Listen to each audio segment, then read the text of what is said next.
하시길 바랍니다.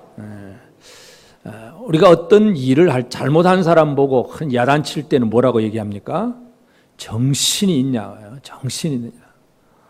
뭔가 참 잘못한 사람 보고 정신을 어디다 팔고 그렇게 하느냐? 이 정신이라고 사람들 흔히 그렇게 표현을 합니다.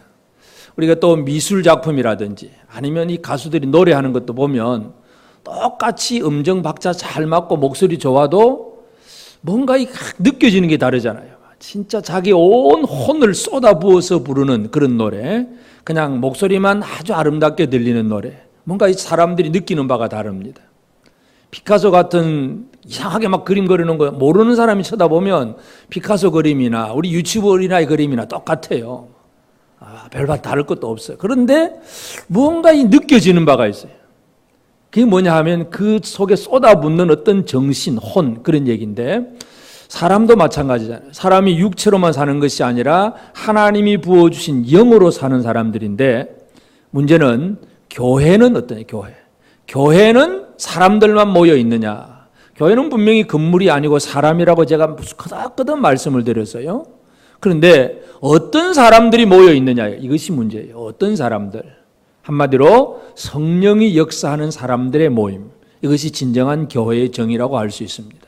그래서 오늘 본문에 보면 예루살렘 회의가 모였습니다. 지난주에 말씀드린 대로 이 이방인 신자들도 할례를 받아야 구원받는다 하는 유대인들이 생겨났기 때문에 이 문제를 가지고 바나바와 바울이 안디옥에서 예루살렘으로 왔고, 그래서 베드로나 야고보나 이 사도들과 함께 모여서 예루살렘 회의를 했습니다. 어떻게 사람이 구원을 받느냐? 그 결론이 뭐냐면 오직 주 예수의 은혜로 말미암아 구원받는 것이다.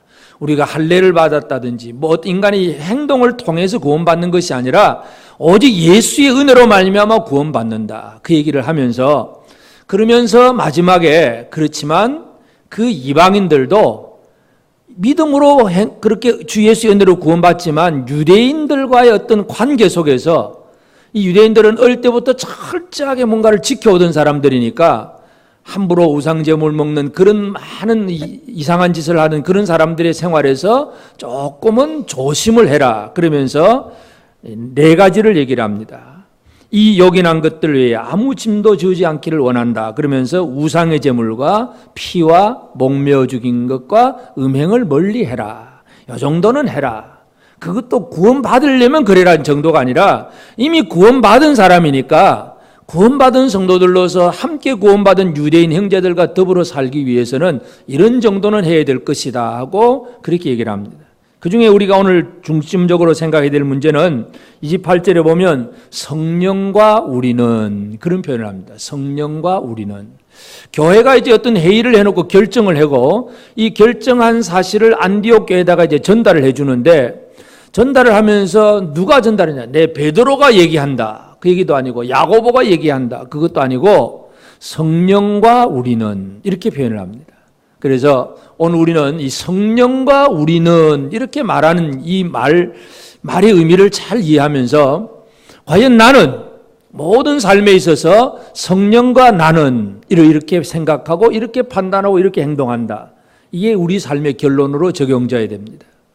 성령과 나는, 여러분 이런 일들이 이렇게 쉽게 말이 나올 수 있습니까? 아니면 우리 교회, 성령과 우리 교회는 이렇게 되겠습니까? 되기를 원하십니까? 성령과, 개인적으로 볼 때는 성령과 나는, 아니면 성령과 우리는, 이것이 분명히 고백되어져야 됩니다. 예루살렘 교회는 바로 이것을 제대로 고백할 수 있는 교회예요. 다시 말해서 아까 처음 말씀드렸듯이 한 사람으로 본다면 정신 차린, 정신이 혼이 지배하는, 역사하는 그런 인격은 마찬가지로 교회가 그냥 사람들끼리만 모여 있는 것이 아니라 성령이 그 안에 역사하시는 교회, 성령의 어떤 능력과 성령의 어떤 뭔가가 이루어지는 그 교회, 이것이 바로 예루살렘 교회의 모습입니다. 오늘 이 시대에 우리 교회가 이런 교회가 되기를 바랍니다. 그래서 성령과 우리는, 이 말을 제대로 할 수 있어야 됩니다. 여기서 이 성령과 우리는 하고 말할 수 있는 이 예루살렘 교회의 모습을 보면 어떻게 이제 이런 말을 할 수 있느냐 하면, 성령과 우리는이라고 말할 수 있는 것은 첫 번째는 성령의 도우심으로 바른 결정을 하고 바르게 고백한다는 얘기예요. 바르게 결정하고 바르게 고백하고. 사람이 어떻게 구원받을 수 있느냐? 유대인들이 나와서 할례를 받아야 된다, 뭐 절기 지켜야 된다, 많은 얘기를 할 때에 성령은 뭘 얘기하느냐 하면 성령 그게 아니고 예수 이름을 믿음으로 말미암아 구원받는다. 이게 성령이 끝없는 가르침이에요. 계속해서 생각나게 하고 성령의 역사하심으로 깨닫게 하는 것이 모든 사람들이 오직 주의 은혜로 말미암아 구원받는다. 그 얘기를 하는 겁니다. 그래서 예루살렘 교회 회의가 그것을 분명하게 고백을 하고 인정을 합니다. 그러니까 유대인들이, 예루살렘 교회 안에 있는 유대인들이, 그 유대인들 중에는 자기들이 어릴 때부터 율법을 알고 그 율법을 지켜왔기 때문에 가만히 보니까 이방인들은 뭐 교회 다니면서 율법 지키는 거하고 별 상관없이 살고 있기 때문에 이거 아니다. 이 사람들도 지켜야 된다. 그렇게 생각을 하고 있었어요. 그러다가 이 예루살렘 회의를 통해서 그들은 생각을 바꾸게 됩니다. 아, 그게 아니구나. 진짜 사람이 구원받는 건 그게 아니구나 하고 깨닫고 생각을 바꾸는 것이 바로 성령이 역사하는 교회의 모습입니다. 자기 고집만 끝까지 밀고 나가는 사람은, 자기 생각만 밀고 나가는 사람은, 물론 그것이 올바른 진리였다면 성령이 계속 그렇게 하게 하시지만 잘못된 것이라면 빨리 돌이키는 사람이 성령과 우리는, 그렇게 말할 수 있는 사람입니다. 여러분은 진리 가운데서 하나님이 원하신 말씀 그대로 100% 믿고 사십니까? 아니면 생각이라든지 행동이라든지 뭔가 잘못된 것이 발견되면 또 적당히 그냥 막 얼버무려 놓고 그냥 넘어가십니까? 돌이키는 것, 회개하는 것, 이 돌이켜 생각을 바꾸는 것, 이것이 바로 성령께서 하시는 일인데, 예루살렘 교회 성도들 중에 이 유대인 신자들은 그들은 생각을 바꾸게 됩니다. 아, 그게 아니구나. 나는 비록 할례를 받았지만 저 이방인 신자들은 할례 안 받아도 예수의 은혜로 말미암아 구원받는구나. 그렇구나. 생각을 바꾸는 것. 이것이 바로 예루살렘 교회의 모습입니다. 이 성령의 깨닫게 하심이 없는 사람들은 늘 그 입에서 나오는 얘기가 뭐냐면 네가 뭐 했느냐 안 했느냐 그거 따집니다. 네가 잘했냐 못했냐, 뭐 열심히 했냐 안 했냐, 나는 이렇게 하는데 너는 왜 그렇게 못하느냐, 늘 그거 따집니다. 그러나 성령의 역사하심이 있는 사람은 그걸 따지지 않습니다. 모든 휴대폰은 진동으로 다, 전화 받는 게 예배 시간에 전화 받으면 안 돼요. 설교를 들어야 돼. 전화 받는 소리 아니면 되고 진동으로 다 좀 돌려놓으시고요. 성령은 우리로 하여금 우리는 은혜로 말미암아 구원받는다. 은혜로 말미암아. 근데 사람들은 은혜가 아니고 사람이 열심히 하면 잘하면 된다 이거예요. 바벨탑을 쌓을 때부터 우리가 열심히 노력해서 높은 탑을 쌓아가지고 이제 홍수가 내리더라도 뭐 온 천하가 잠기는 홍수가 내리더라도 그보다 더 높이 쌓으면 될 거 아니냐. 우리 힘으로 우리 이름을 하늘에 닿게 하자. 높이 쌓자. 이게 인간의 노력을 강조하는 사람들, 성령의 역사가 없는 사람들의 얘기입니다. 그래서 성령의 역사가 없는 사람들은 인간의 노력을 열심히 해야 된다고 그거 강조하면서 나보다 못하는 사람 보면 늘 무시하고 멸시하면 그것도 못하는 것이, 뭐도 못하는 게, 나보다 뭐도 못하고 그러면서 늘 자기는 잘하는 줄로 착각을 하는데, 여러분 이 땅에서 완벽하게 모든 일을 제대로 하는 사람은 아무도 없습니다. 하여튼 성령이 역사하는 예루살렘 교회는 주의 은혜로 말미암아 구원받는다 하는 사실을 받아들였습니다. 그리고 이 예루살렘 교회는 지금 여기에 그 바나바와 사울에 대해서 어떤 얘기를 하냐 하면 25절, 사람을 택하여 우리 주 예수 그리스도의 이름을 위하여 생명을 아끼지 아니하는 자인 우리가 사랑하는 바나바와 바울과 함께. 바나바와 바울을 얘기하면서 지금 안디옥에서 온 그 사람들을 얘기하면서 예루살렘 교회가 어떤 형용사를 갖다 붙이는가를 잘 이해해야 됩니다. 사람을 택하여 우리 주 예수 그리스도 이름을 위하여 생명을 아끼지 아니하는 자. 이 바나바와 바울은 예수를 위해서 생명을 아끼지 아니하는 자다. 그렇게 인정을 합니다. 여러분 옆 사람을 그렇게 인정하십니까? 이 사람은 예수를 위해서 생명을 아끼지 아니한 자다. 그렇게 여겨주십니까? 그냥 억지로 아멘 해주는 거예요. 진짜 그렇게 여기는 거예요. 이 예루살렘 유대인 성도들은, 유대인 교인들은 이 바나바와 바울에 대해서 예수를 위하여 생명을 아끼지 아니한다. 그 이름을 위하여 생명을 아끼지 아니하는 자인, 그 다음에 우리가 사랑하는 바나바와 바울. 그럼 바울이 어떤 사람입니까? 바울은 불과 몇 년 전에는 예루살렘의 이름난 바리새파 유대인으로서 예수 믿는 자들을 잡아 죽이러 다니던 사람이었어요. 그 사람의 과거를 캐면 진짜 모든 비난과 정죄를 다 쏟아부을 만한 그런 사람입니다. 그런데 뭐라고 표현합니까? 우리가 사랑하는 바나바와 바울, 그렇게 표현합니다.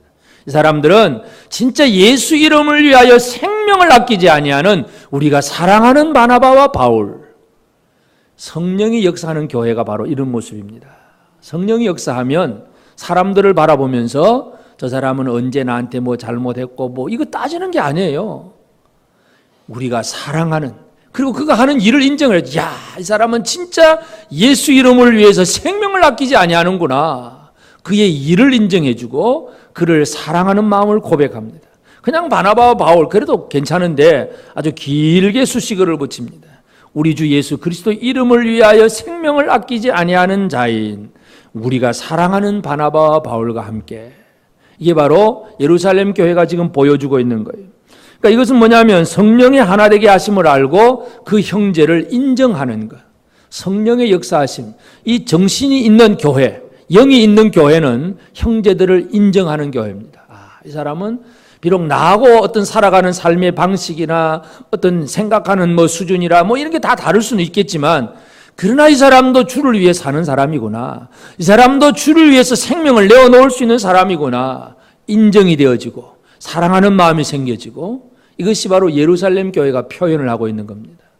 그러면서 분명한 진리를 세우죠. 그래서 모든 사람들이 은혜로 말미암아 구원을 받는다. 그러면서 이제 교회가, 예루살렘 교회가 이방인 교회, 안디옥 교회에다가 이제 소식을 전할 때에 성령과 우리는 이 요긴한 것들 외에는 아무 짐도 너에게 지우지 아니하기로 옳은 줄 알았다. 성령과 우리, 이 성령과 우리 이렇게 표현하는 것은 우리는 성령의 우리를 이끄시고 감동하심에 철저하게 복종하겠습니다. 성령의 권위를 인정하면서 성령의 권위를 가지고 사람들에게 소식을 전합니다.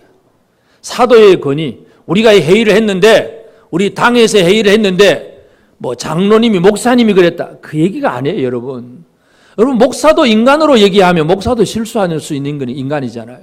완벽한 사람이 아무도 없어요. 목사님이니까 무조건 그렇게 하면 그건 잘못이에요.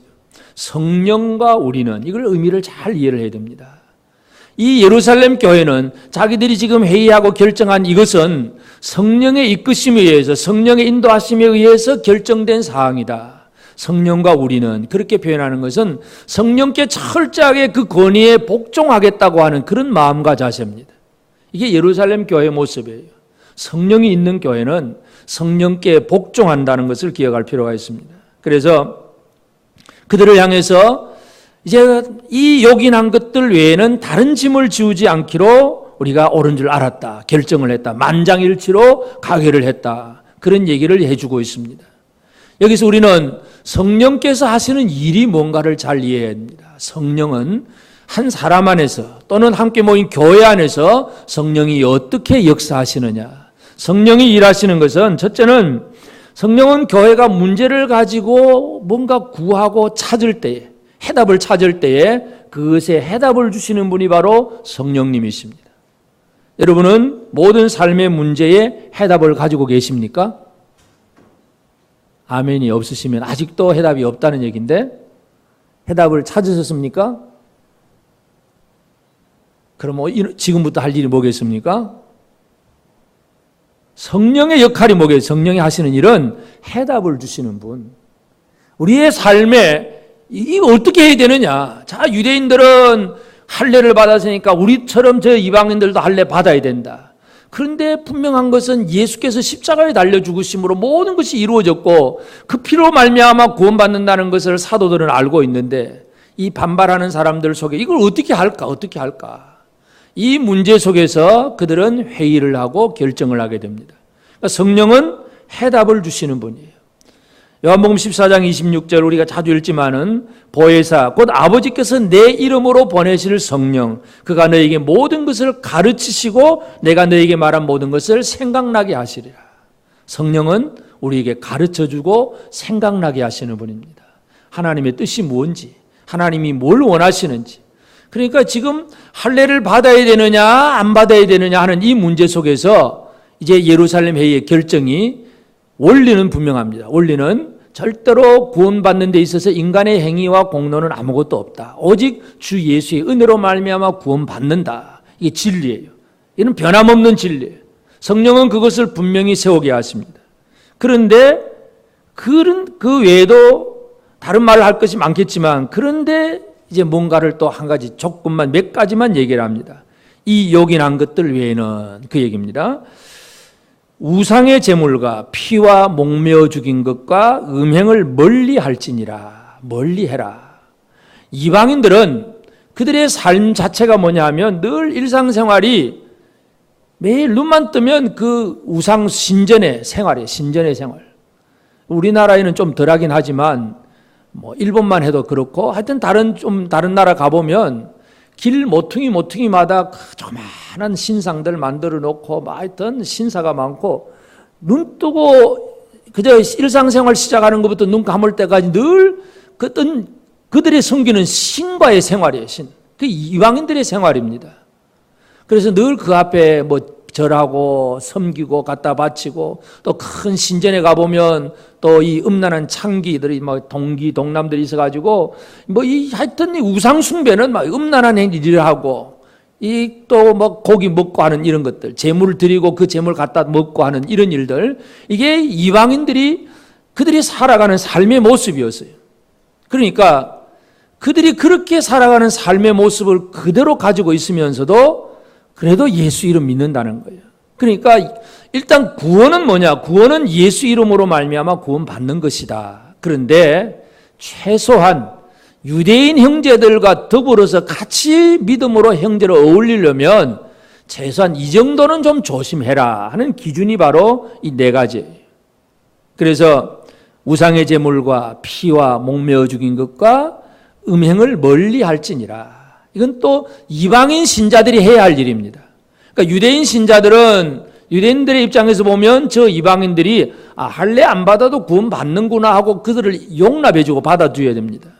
그러면 입장을 바꿔서 이방인들은 구약의 율법을 철저하게 지키지는 않지만 적어도 유대인 형제들과 더불어서 내가 같이 살려면 우리 삶에서 이런 정도는 있어야 된다 하고 생각하면서 우상의 제물과 피와 목매어 죽인 거 음행을 멀리 해야 되겠구나.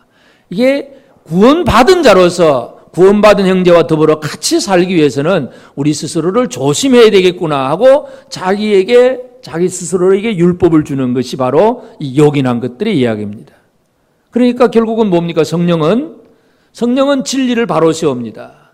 구원은 오직 은혜로 말미암다. 그런데 중요한 것은 구원받은 사람들은 서로 하나가 돼야 된다.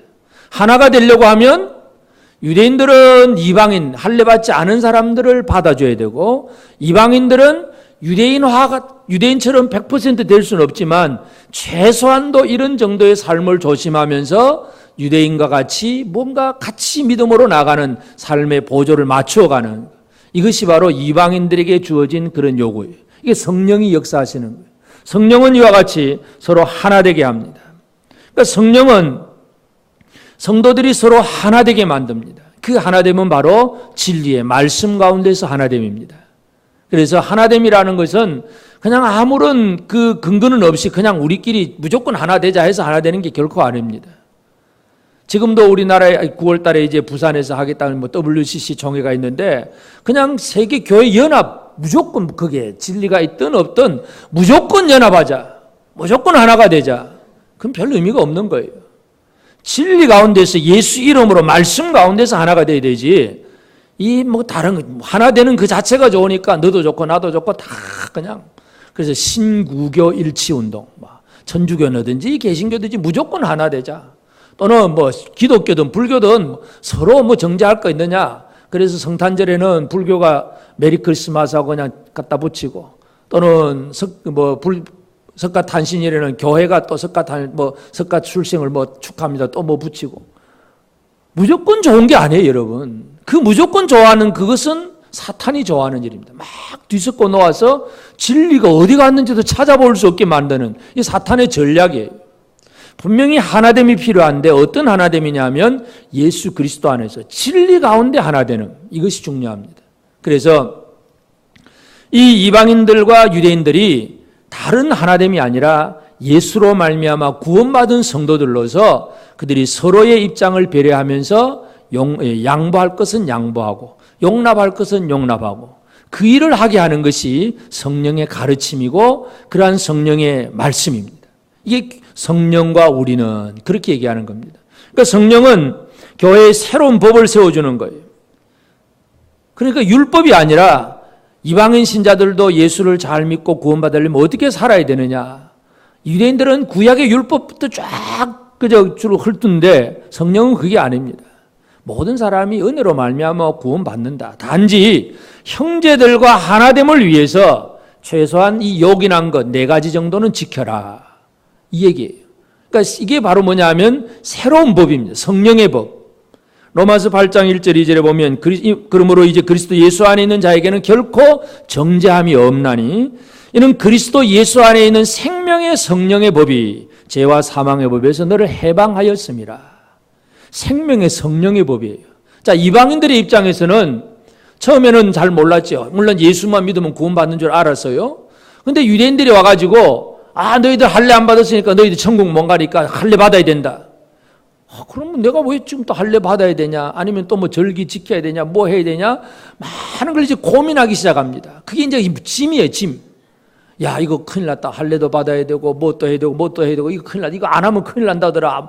구원 못 받는다더라. 어떻게 할까? 어떻게 할까? 이게 이방인들에게는 짐이에요. 그런데 성령의 법이 뭐냐 하면, 야, 그건 안 받아도 되고, 오직 은혜로 말미암아 구원 받는다. 단지 형제와 더불어 유대인 형제와 더불어서 같이 믿음의 길에 보조를 맞춰주고 유대인들의 그 입장, 그들은 어릴 때부터 그렇게 모든 걸 지켜온 사람들이니까 그들과 하나 되기 위해서 최소한 이 정도는 해야 되지 않느냐. 적어도 예수 믿는 사람이라면 그 이방인들의 그 불신의 생활하고는 좀 달라야 되지 않느냐. 우상의 제물에 참여하고. 사도 바울이 나중에 강조하지만 우상의 제물을 먹는 것은 귀신의 상에 참여하는 거다. 그 귀신 섬기는 일이니까 그런 거 우상의 제물을 먹지 말고 이 피는 하나님께서 생명을 얘기하는 건데 생명을 함부로 해하지 말고 피를 먹지 말고 목매어 죽인 것도 마찬가지. 그리고 음행, 이는 인간으로서 도리가 아니지 않느냐. 이건 예수를 안 믿어도 뭔가 이건 나쁘다는 걸 알고 있는데 그 길로 가면 안 되지 않느냐. 그건 율법이 아니라 형제와 하나 되기 위한 최소한의 요긴한 것들이에요. 그러니까 이방인들도 그 법을 받아들이는 거예요. 내가 이제 할례 안 받아도 구원 받는구나. 어떤 절기 때문에 뭐 때문에 구원 못 받는 게 아니라 나는 이미 구원받은 사람이고 그래서 형제와 구원받은 형제와 더불어 하나 되기 위해서 내가 이 정도는 양보하고 이 정도는 열심히 해야 되겠구나. 이게 바로 무거운 짐에서 벗어나는 일입니다. 여러분은 무거운 짐에서 벗어나셨습니까? 죄와 사망의 법이 아니라 우리는 생명의 성령의 법으로 사는 사람입니다. 성령은 새로운 법을 주시는 거예요. 그러니까 그 구약의 법으로 하면 구약에 있는 모든 법을 우리는 다 지켜야 됩니다. 613가지의 법을 매일매일 지켜나가요. 그 중에 하나라도 못 지키면 지옥 갑니다. 법 하나만 지키면 어기면 감옥 가는 거니까 법이라는 것은. 근데 생명의 성령의 법은 그게 아니라 우리를 구원받은 자로 만들어주시고 형제와 더불어 어떻게 할 것인가에 대해서 그런 지시사항을 말씀해 줍니다. 그래서 이게 바로 예루살렘 교회가 안디옥 교회를 향해서 성령과 우리는 그렇게 얘기하는 그런 말씀의 내용입니다. 그래서 오늘 우리는 이 말씀을 통해서 나는 과연 성령과 우리는 또는 성령과 나는 이렇게 표현할 수 있는가? 성령과 함께하고 성령의 권위에 복종하면서 성령이 하게 하신 일을 하는 사람이 성령과 나는 또는 성령과 우리는 그렇게 말할 수가 있습니다. 옆 사람에게 한번 얘기해 보시죠. 성령과 나는 당신에게 말한다. 그 자신 있게 나옵니까? 성령하고 같이 쉽게 말해서 성령도 없이 성령하고 같이 놀지도 않으면서 성령과 나는 말한다. 이거는 거짓말이죠. 내가 먼저 성령 안에 또는 성령의 역사하심 속에 살면서 성령의 권위에 복종하면서 성령과 나는 당신에게 이렇게 말할 수 있다. 내가 준비되어야 바로 그런 얘기를 할 수가 있습니다.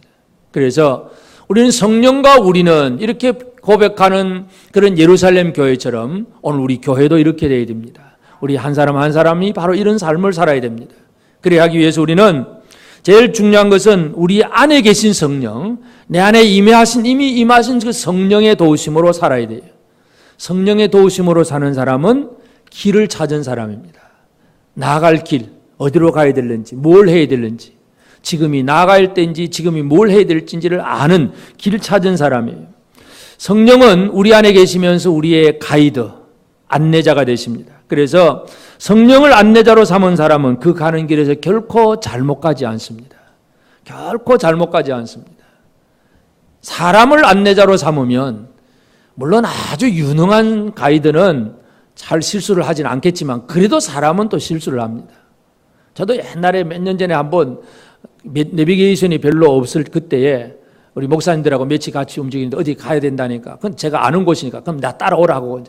내가 앞차 운전하고 뒤에 몇 대가 같이 따라왔는데 가다 보니까 길이 막 새로 공사가 바뀌어졌어요. 입구가. 그때부터 이제 막 당황이 되는데 분명히 그 입구까지는 맞았는데 길이 새로운 길이 나고 막 바뀌어졌으니까 이거 어떻게 할지 모르겠어요. 에이 모르겠다 하고 갔는데 보니까 엉뚱한 길이었어요. 전부 나 따라서 엉뚱한 길을 따라오는 거예요. 지도자를 잘못 만나면 그렇습니다. 사람은 그렇습니다. 근데 성령은 그렇지 않습니다. 성령은 언제 어디에서나 변함없이 우리가 나아갈 바를 정확하게 가르쳐 주십니다. 왜냐하면 성령은 로마서 8장 27절에 보면 마음을 감찰하시니 이가 성령의 생각을 아시나니 성령이 하나님의 뜻대로 성도를 위하여 간구하심이니라. 성령은 하나님의 뜻대로 하나님의 뜻을 정확하게 알고 계시는 분이 성령님이기 때문에 그 성령님의 뜻은 우리를 정확하게 하나님 뜻대로 살게 하십니다. 그러니까 이미 우리 안에 임하신 성령, 그 성령께 묻고 성령의 지시하심을 받아서 성령의 뜻 가운데 살아가는 삶이 중요합니다. 이게 안 되는 사람은 왜 안 될까요? 성령의 뜻대로 안 되는 사람은 자기 생각이 빠르기 때문에 그래요. 자기 경험이라든지 내가 과거에 그렇게 했으니까 당연히 이렇게 할 수 있을 거야 하고 자기 경험, 자기 지식, 또 어떤 상황에서는 자기 감정, 자기 기분 이렇게 살다 보니까 엉뚱한 길로 가게 돼 있어요. 그러니까 우리가 성령과 나는 또는 성령과 우리는 이렇게 표현하려면 먼저 내 안에 임하신 성령의 이끄심을 따라서 성령이 가게 하시는 그 길을 분명히 찾아야 됩니다. 그런데 그 길 중에 성령이 늘 함께 같이 가게 하시는 바른 길로 가게 하시는 것은 뭐냐면 함께 가는 것, 형제들이 함께 하게 하는 것. 유대인, 이방인 분명히 모든 면에서 다른 점이 참 많습니다. 또 함께 하기에는 너무나 뭔가 이 차이점이 많습니다. 그렇지만 성령은 그들이 서로 하나 되게 하십니다. 유대인들의 입장에서 본다면 저 이방인들 그러나 그들도 할례 안 받아도 은혜로 말미암아 구원받는 사람이구나. 유대인들의 입장에서는 그 사람들 이방인들을 포용해 줘야 됩니다. 또 이방인들의 입장에서는 우리가 그런 율법은 안 지켜도 되지만 그래도 저 유대인들과 같이 똑같이 율법은 안 지키고 뭐 할례는 안 받는다고 하더라도 그래도 최소한 그들과 하나 되기 위해서는 이 정도는 우리가 살아야 되겠구나. 남을 배려하고 다른 사람을 위해서 내가 희생하고 양보하고 용납하고 이게 바로 성령의 하나 되게 하심입니다. 여러분 성령의 하나 되게 하심을 힘써 지키고 계십니까? 아멘 안 하시는 거 보면 아직도 옆 사람하고 잘 뭔가 문제가 있는 거예요? 기질이 다르고 생각이 다르고 살아가는 삶의 방식이 다르니까 너는 너 나는 나 따로따로 놀자. 그게 속 편하다.